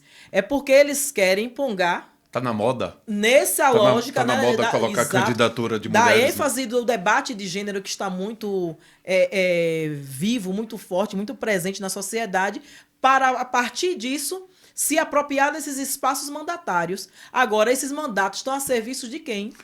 De fato, são mulheres que conduzem ou são estes homens que manipulam por trás? Cota para gênero ou só racial nas eleições? Na verdade, a cota é de gênero, né? Mas, assim, a questão racial é sobre o financiamento. É isso que eu tô querendo saber, sobre do financiamento. E as mulheres, que na verdade é de gênero, como você colocou. Então poderia ser, por exemplo, 30% de homens. Mas toda a eleição, o que é que acontece? Ficam todos os partidos, todos, buscando convencer mulheres a saírem candidatas apenas para legitimar a chapa para garantir aos homens a condição de concorrência. Isso é um absurdo, é vergonhoso, entendeu? Eu vou dar um exemplo. Agora, nossa eleição presidencial, nós tínhamos uma representante da chamada bancada rural, a bancada do boi, né? O pessoal lá do Centro-Oeste. Nós tínhamos uma representante deles para defender as pautas deles, mas a candidatura era de 2 mulheres, né? Presidenta e vice-presidente. Inclusive, elas conseguiram realmente, assim, elas sabem falar muito bem e elas conseguiram angariar bastante votos pela questão da representatividade. Mas uma coisa na sua fala, Jus, que me chamou a atenção desde o início, que é a seguinte: você encontrou uma canalização para a sua raiva. Você disse, eu trazia muita raiva, trazia muita mágoa.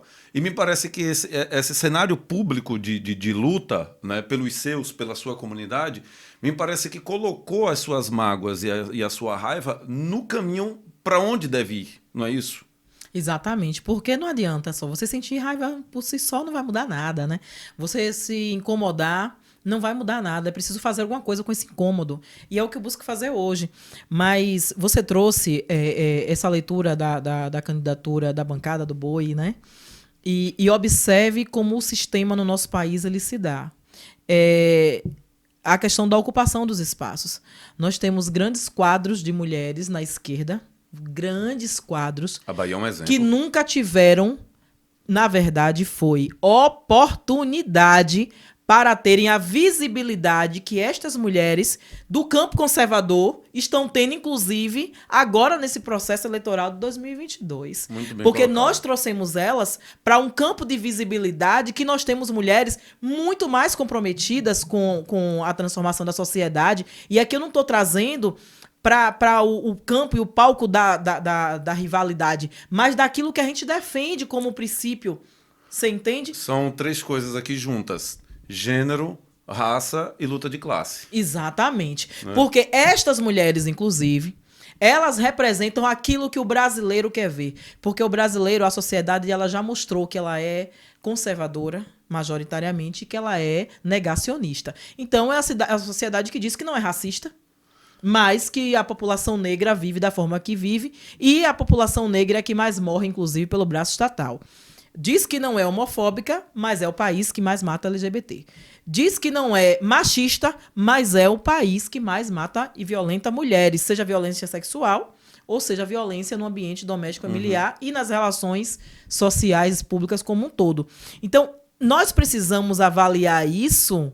Como é que nós mudamos esse jogo, avaliando todos os cenários que estão colocados, porque nós estamos pegando salvadoras da pátria e trazendo, entre aspas, obviamente, e trazendo para um campo que essas mulheres estão lutando a vida toda. Lutando a vida toda, sem a oportunidade de serem visibilizadas. E por que elas são invisíveis? Porque nós fomos ensinadas a fazer algo que Vilma Reis diz: terceirizar nossa voz e nossa representação.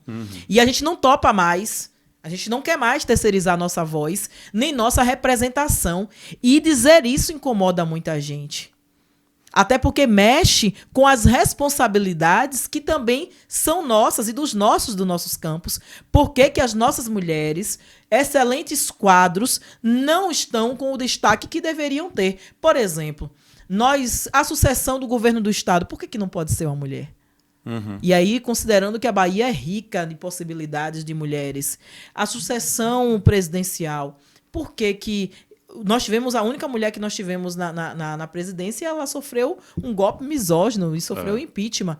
Então, por que não existe uma mulher, um nome de mulher sendo trabalhado, por exemplo, para ser prefeita da cidade aqui, ou de Salvador, de Aramari, ou qualquer outra cidade?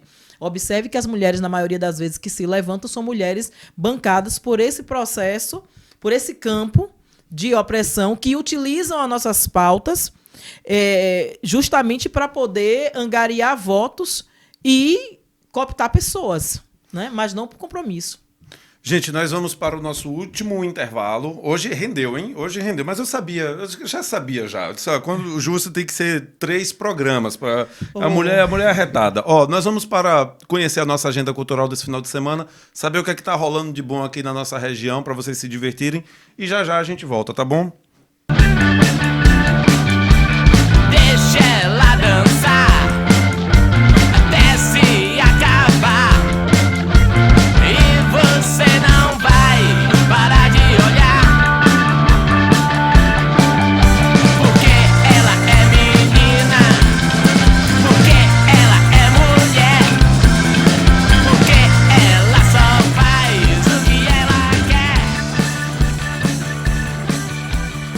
Ô, Jússi, agora nós voltamos para o último bloco para falar diretamente sobre o seu mandato, né? Sobre as ações do seu mandato e tal.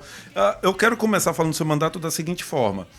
Você acha o Mano Brown, que inclusive falou da Dilma, e eu agora vou sugerir para que quem esteja assistindo a gente também assista ouça, né, o podcast, a entrevista da Dilma. Para mim é uma das coisas mais sensacionais que eu já vi na vida, é a entrevista da Dilma para o Mano Brown. E aí eu estou trazendo essa coisa do Mano Brown porque lá em 2018 ele deu uma crítica, né, ele fazendo campanha para conseguir votos para o Haddad, e ele disse: o Partido dos Trabalhadores não está mais dialogando com os trabalhadores. Ou seja, os partidos de esquerda no Brasil me parece que têm certa dificuldade nessa relação com o povo. Se não tivesse essa dificuldade, a gente teria nomes tão fortes quanto o PT, por exemplo, para pleito presidencial. A gente não tem. Se a gente tirar o PT, a gente soma 3%, me parece, de votos. Como é que você vê isso aqui em Alagoinhas? Porque você é uma pessoa que você realmente vai mesmo nas comunidades. Como é que está essa relação entre os representantes dos partidos e esse diálogo com o povo? Eu acho que a gente precisa voltar, se manter, na verdade, no diálogo com a base sempre, sabe, com a população. Entendendo que é um espaço, essa ida às comunidades é um espaço de troca. Não é um espaço que você vai para levar o que você acha que é correto, mas é um espaço de troca, principalmente de escuta. E aí eu acho que todos nós precisamos fazer isso, e aí o campo conservador tem feito isso muito bem. Tanto estimulando e mantendo a vulnerabilidade como forma de acessar ou se manter no poder, como também fragilizando as relações educacionais de todas as formas para que a gente, para que essa população não tenha a autonomia, né, no pensar, no agir, e acaba elegendo os próprios opressores. Ô, Justo, tem uma coisa também, assim, a esquerda ela se envolve, os partidos de esquerda se envolvem de uma maneira diferente do tradicional. O tradicional, quem domina a política tradicionalmente, existe aquilo que a gente chama de clientelismo. No vulgo, compra de voto, né? Sim. É gás, é uma areia, um bloco, não sei o quê, né? Um emprego, uma cesta básica. Então, assim, quando os partidos de esquerda chegam, que eles chegam para ouvir e não para comprar o voto, me parece que falta um pouco de paciência para educar o eleitor. Sabe, assim, para dizer, não, nós não vamos comprar voto, nós estamos aqui para conversar com vocês. Como é que foi a sua relação, não só da candidatura, mas também, já está na metade do mandato, mas também como é essa relação que você tem com o povo, com as periferias e tudo? Na verdade, eu acho que a gente precisa... que é um equívoco. Porque, por exemplo, eu sou da periferia da cidade e sempre me incomodou muito essa questão de chegar pessoas achando que sabe o diagnóstico de todo o ambiente, que é você que vive lá, então é você que tem que dizer qual é a solução, qual é o melhor caminho. Então, o mandato busca dialogar dessa forma, se colocando à disposição. Entendendo que eu sou vereadora não de quem votou em mim, mas vereadora da cidade. Então, eu não vou apenas naqueles locais que eu tenho relação eleitoral, por exemplo. Até porque... Como eu não fiz campanha de rua, de comunidades, assim, minha campanha foi muito, como eu te falei, nas redes sociais, por conta do processo da pandemia. E como eu te falei, estava naquele processo de perca ali da minha irmã. Minha irmã estava muito doente no período e acabou morrendo ali um pouco antes da eleição. Então, hoje a gente reproduz isso no mandato. A gente tanto traz as pessoas para dentro do mandato. Fizemos uma plenária, inclusive recente, de prestação de contas, né, de 1 ano e 8 meses de mandato. Mas a gente faz plenárias... sazonais, assim, a cada 3 meses, a gente para e avalia, ainda que seja de forma híbrida, a gente está avaliando, ouvindo as pessoas. Que você fala é presencial e virtual, pela rede. Isso. Então a gente faz... sempre temos um conselho político do mandato. Mas qual é de mesma dessas plenárias, Jussi? O que acontece avaliar, nelas? ouvir as pessoas, dizer o que estamos fazendo, como é que a gente está pensando. Ou, por exemplo, tem uma questão polêmica. Então, eu nunca tomo essa decisão sozinha. Então, a gente busca coletivizar isso, ouvir as pessoas, entendeu? Tem um conselho político. Tem dado gente nas plenárias? Sim. Inclusive, nessa última, me surpreendi, viu?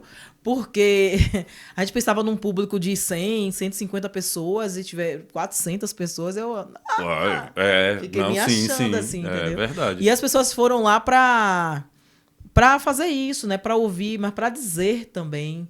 E a gente fez tem até lá no link da bio do Instagram, tem lá um formulário inclusive acessem lá, gente, digam pra gente o que vocês acham do mandato. É só acessar lá o formulário online. E aí você coloca a avaliação do mandato, Qual é o endereço, manda a Jussi? sua crítica, @Jussi Cardoso.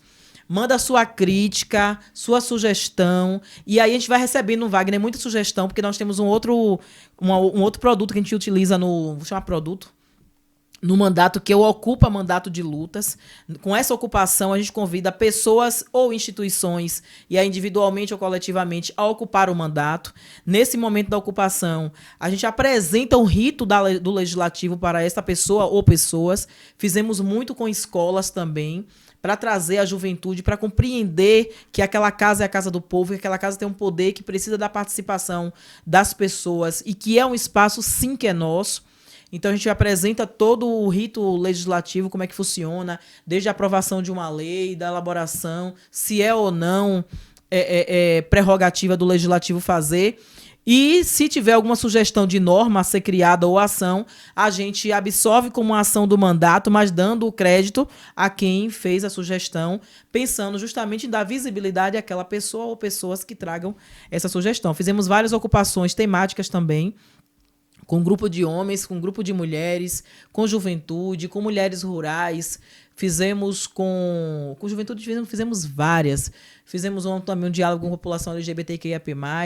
E isso tudo veio trazendo ações para a gente fazer, melhorar a nossa atuação de forma a garantir a representação de segmentos historicamente colocados à margem, como o hip hop, por exemplo. Você não é uma vereadora de uma bandeira só. Né? Não assim, dá para ser.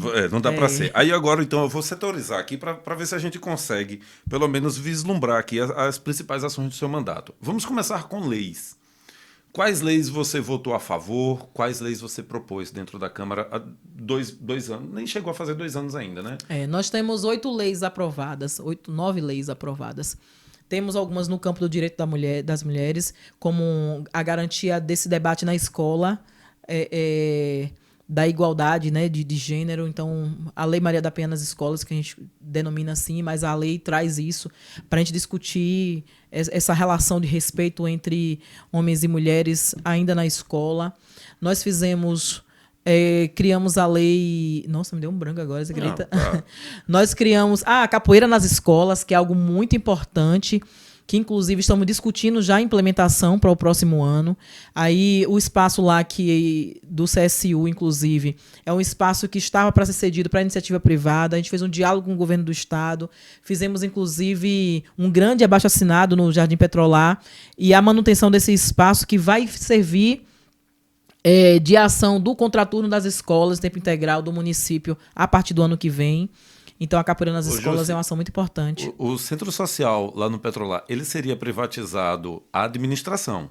Não, na verdade, ia ser cedido aquele espaço para a iniciativa privada mesmo. Cedido do tipo assim, toma de vocês. Então, foi uma luta muito grande, e aí eu tenho muito orgulho do mandato ter feito as lutas que fez para poder garantir que aquele espaço continue público e a serviço do desenvolvimento daquela comunidade. Então, foi cedido agora para o município, conseguimos o documento de cessão. E ali vai funcionar, então, vai continuar de uso fruto da comunidade, mas também a Secretaria de Educação do município vai utilizar ali para as atividades paralelas do contraturno. Você tem uma coisa do dia do rap, foi... Do hip hop. Dia do hip hop. Que nós criamos também, porque nós estamos fazendo já há 2 anos, como temos as emendas impositivas, nós destinamos parte dessas emendas à cultura, né? E fomentar a cultura para todas as pessoas e todas as culturas.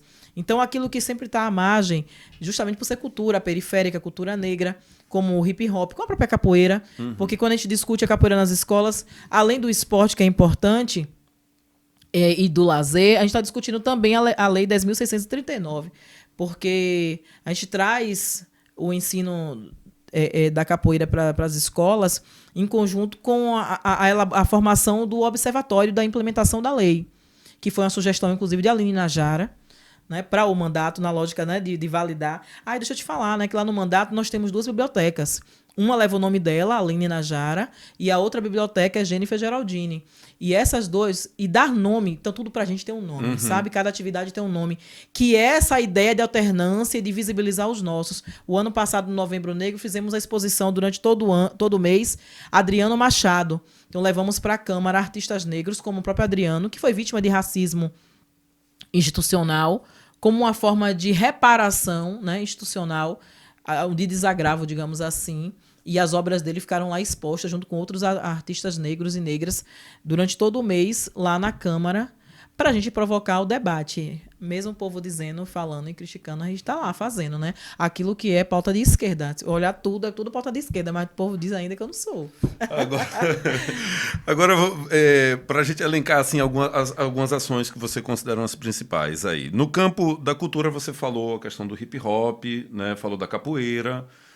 Teria mais alguma coisa para destacar? Na verdade, a gente tem buscado, via mandato, apoiar diversas ações e iniciativas. Então, tudo que a gente pode fomentar e apoiar, inclusive com as emendas impositivas, nós temos feito. Então, várias ações de comunidades ou de grupos que nos procuram, a gente acaba fomentando. Como, por exemplo, fizemos o ano passado múltiplas narrativas de mulheres negras. Sim. Então, nós fizemos música, poesia e literatura com mulheres negras lá no Centro de Cultura. Então, foi uma iniciativa do mandato para poder trazer para a visibilidade o fazer dessas mulheres lá por ocasião do Dia de Teresa de Benguela e da Mulher Negra.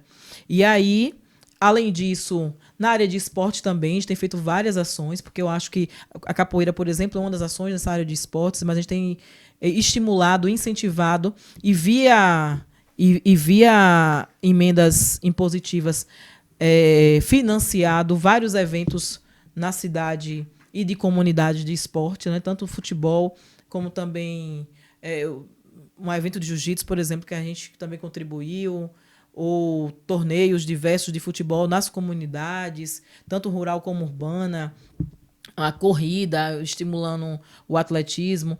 Então, várias ações via emenda nós conseguimos fazer, tanto na área de cultura como também de esporte. São eventos, assim, episódicos ou são projetos permanentes? Alguns são projetos permanentes, outros são episódios, porque, assim, a gente acaba vendo mais a provocação das pessoas que traz, e a gente, obviamente, faz aquela avaliação se vale a pena ou não. Porque, por exemplo, nós fizemos... As emendas impositivas são emendas livres e emendas voltadas para a saúde.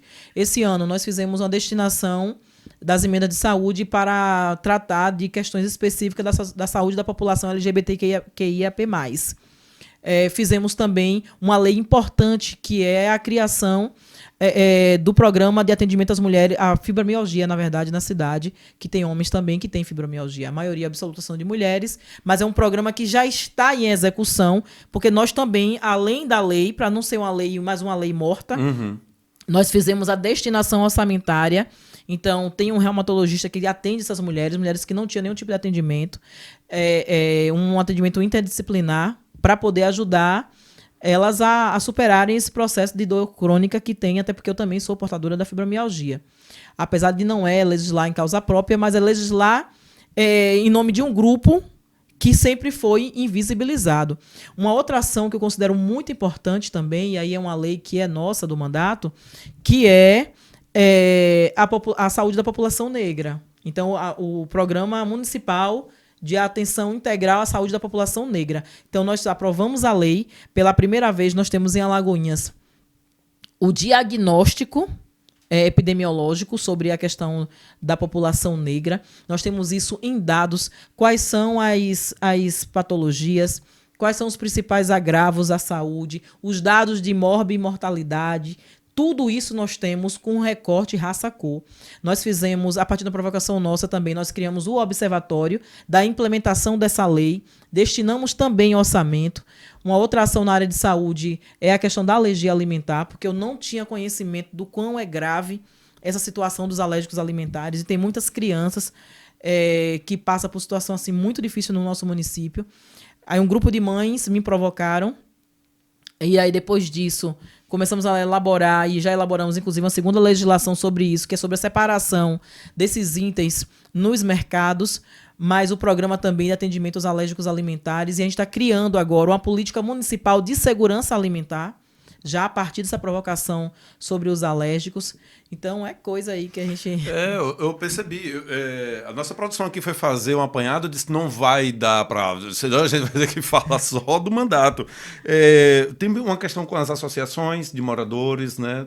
Tanto da cidade quanto da zona rural. Também. E tem uma coisa bem importante que assim, eu sei que está terminando para poder falar, que é... Eu não acredito em uma cidade que não inclua todas as pessoas. A cidade de Alagoinhas hoje não é uma cidade inclusiva, não é uma cidade que inclui todas as pessoas.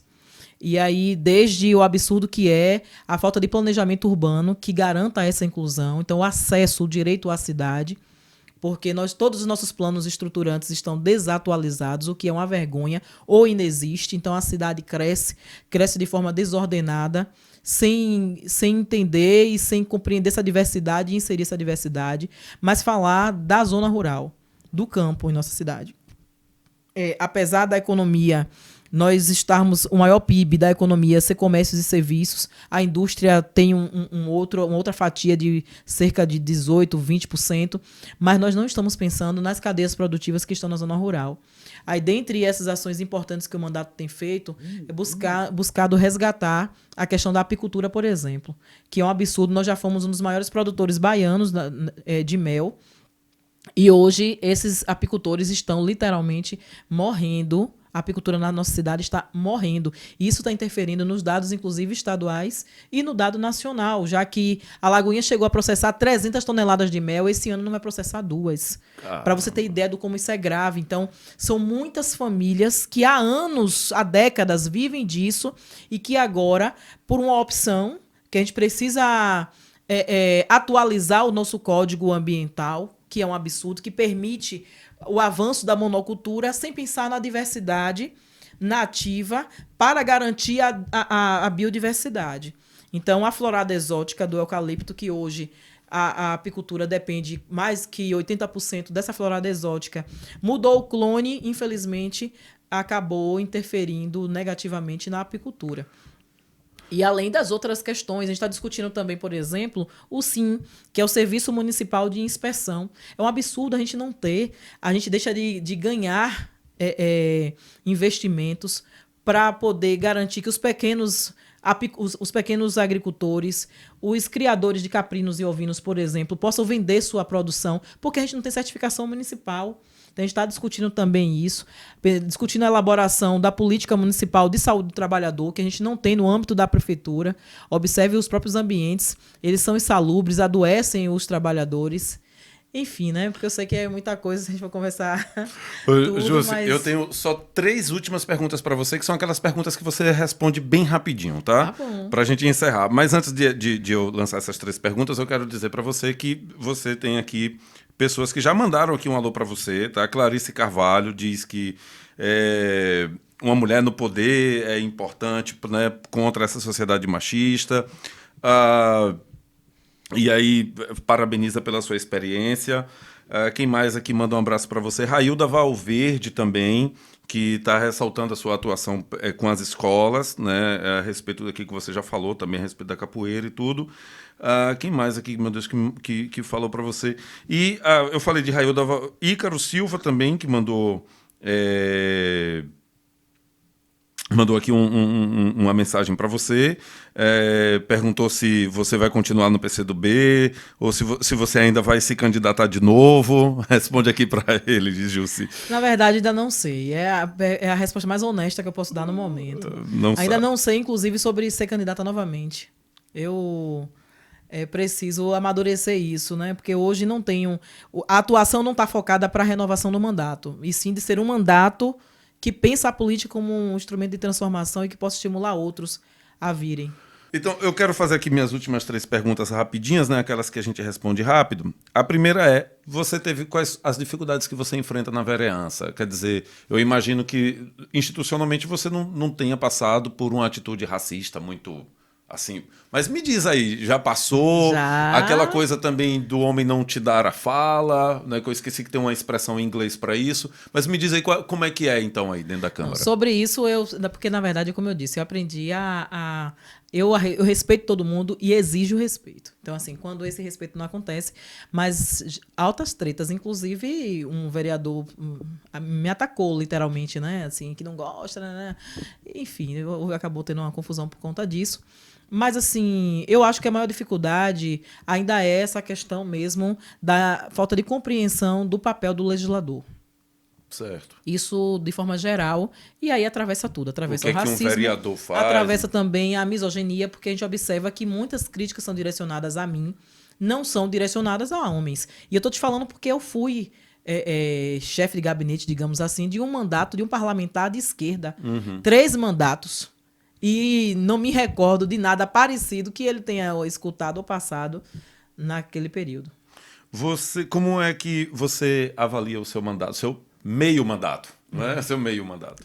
Eu acho que a gente erra naturalmente também, né? Vai aprendendo com esses erros, mas assim, também acerta. Então acertamos mais, na minha opinião, obviamente, do que erramos, mas eu tô nesse caminho de estar... Eu sou muito crítica a mim mesma, então assim, eu me desafio a ser melhor todos os dias, independente do que as pessoas pensam. Então eu acho que o mandato também é muito disso. Então eu fico muito atenta a essa escuta daquela voz que destoa e não somente aquela voz que elogia. Você já vê resultado social assim do seu mandato? Eu nas vejo. Pessoas, nas comunidades? Eu vejo. Inclusive, recente, eu acho que cabe contar isso, o próprio prefeito me disse o seguinte, que eu sou oposição a ele, e ele disse, eu estava em uma atividade, em uma reunião na zona rural, e tinha lá um senhor me dizendo que queria que queria a execução dos impostos lá na comunidade, falando sobre os 20% da lei orgânica. E eu curioso disse, mas o senhor sabe disso como? A vereadora Jusce Cardoso que disse. Então, de alguém, inclusive, que eu nem sei quem é, mas que de alguma forma, então, reverbera isso. Essa ideia do controle social sobre o fazer de todo o fazer público de homem ou de mulheres que estão na vida pública. Para encerrar, quais as suas propostas ainda para o final do mandato e o que seria, não sei, o que seria uma vereança perfeita para você, ou o que seria o mundo, pelo menos, não vou dizer perfeito, mas pelo menos o contrário do que nós temos hoje como mulher negra, né, no campo da esquerda. Sem dúvida, uma cidade que inclua todos. Esse é o universo perfeito, ideal, digamos assim. Sobre essa questão de propostas, nós temos tantas, dentre elas essa questão de garantir a efetivação das legislações aprovadas. Tem outras legislações que nós estamos estudando. Eu tenho um sonho de ter uma festa literária na cidade e que isso vire uma agenda, na verdade. Eu sei que algumas pessoas têm algumas iniciativas, mas que isso seja uma política pública estruturante do nosso município, pensando o celeiro que nós somos de intelectuais. Sobre a questão da cultura, a gente até iniciou no primeiro semestre a atualização das legislações de cultura na nossa cidade, de forma que a gente pense cultura inserindo também todas as pessoas. No campo também das mulheres, a gente precisa garantir orçamento, sabe? Combater o subfinanciamento das políticas que garantam a emancipação, seja na cultura, seja no esporte, seja no lazer, seja nessa questão das mulheres e da sociedade como um todo. Então, uma cidade mais planejada. E eu espero que esse mandato termine de forma que a gente consiga, pelo menos, atualizar e garantir que o município atualize, né, os planos estruturantes e que coloque isso em prática, porque é uma cidade que você é impossibilitado de ir e vir, porque não tem um transporte que funcione. A cidade não tem ligação um lado com o outro. As políticas públicas não funcionam como deveria, infelizmente. E sem a interferência das indicações, que eu acho que é uma das formas mais violentas hoje, que se trata com naturalidade a política em Alagoinhas, essa coisa da indicação, as vagas até da iniciativa privada. O empreendimento ele é atraído com renúncias de receita, porque a gente acaba isentando esses empreendimentos de impostos. Então, a sociedade alagoense estimula a vinda quando renuncia esses impostos, porque ela paga mais para isso, mas acaba sendo até o acesso a essas vagas direcionadas para atender interesses de grupos. Beleza, para encerrar de verdade, para encerrar o nosso 4º episódio, eu vou ler aqui um poema bem pequenininho, chama-se O Bicho, tá? Do nosso querido Manuel Bandeira, saudoso. Diz o seguinte: vi ontem um bicho na imundície do pátio catando comida entre os detritos. Quando achava alguma coisa, não a examinava nem cheirava, engolia com voracidade. O bicho não era um cão, não era um gato, não era um rato. O bicho, meu Deus, era um homem. Então, assim, nós encerramos. Brindar aqui, Jussi, muito obrigado, tá, pela sua presença. Colé de Merma aqui, encerrando. Muito obrigado, gente. Participem. Artistas, mandem os eventos de vocês, os poemas, os quadros, que a gente coloca tudo aqui. Nosso e-mail aqui embaixo, tá? coledemerma, tá tudo aqui direitinho aqui. O nosso WhatsApp também. Lembrando sempre o nosso WhatsApp para quem quer enviar seu comentário. 75-3183-1218. E até a próxima, minha gente. Próxima terça-feira, no mesmo horário e no mesmo lugar. Tchau, tchau. Quem tá na correria pela periferia no interior da Bahia, me diga qual é de merma, qual é de merma. E quem faz sua parte pela arte em prol da comunidade é quem sabe qual é de merma, qual é de merma. Quem luta pela cultura, que conhece a sagrada labuta e é sobre essas lutas, qual é de merma, qual é de merma. Quem corre pelos pobres, a causa é justa, o gesto é nobre e é sobre esses corre, qual é de merma, qual é de merma. É música, cinema, teatro, literatura e a nossa loucura ainda é a mesma. Qual é de merma, qual é de merma.